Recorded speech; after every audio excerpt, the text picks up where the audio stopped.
ইয়াকু মানে কত 100 টাকা বাঁচলো ওকে যদি 1000 টাকা বাজার করতে দিয়ে 100 টাকা বাঁচায় তাহলে উত্তর কি হবে আর প্রথমে এটা দিছে কিউ ইয়াকু এর ন কাইমনো ও সীমাস্তা মানে আমি 900 টাকা কেনাকাটা করেছিলাম তারপরে দিছে সেন এর ন কাইমনো ও সীমাস্তা 1000 টাকা কেনাকাটা করেছিলাম এটা তো কখনোই হবে না কারণ উনি 100 টাকা আছে এখন 100 টাকা পকেটে আছে তারপরে বলছে সেন সেন হিয়াকু এর ন কাইমনো সীমাস্তা মানে কি 1100 টাকার কেনাকাটা করছে এটা তো আরো হবে না তারপরে বলছে সেন তারিনা কাত্তা নদে মানে কি 1000 টাকার প্রয়োজন ছিল না কারণে কাইমনো ওয়া কাইমাসেন দেস্তা মানে কেনাকাটা করেছিলাম না এটা তারই হবে না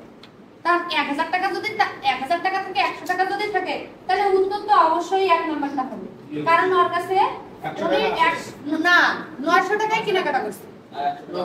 900 টাকার কেনাকাটা করছে আর 100 টাকা আছে তাহলে উত্তর কি হবে চোখ বন্ধ করে এক মানে একটু ঠান্ডা মাথায় জিনিসগুলো কি করলেই হয়ে যায়